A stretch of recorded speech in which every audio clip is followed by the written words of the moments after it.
Like, I've seen for ourselves, like we've gone from, less than 10% of people using it to over 90% in a year.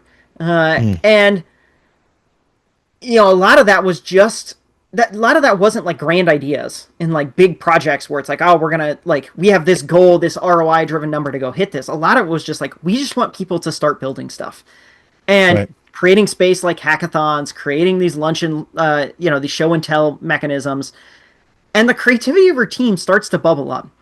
And pretty quickly, you can go from just giving people access to tools, giving people time and space to go build with this, to now start to identify, like, ooh, here's 2 or 3 areas where there's huge leverage.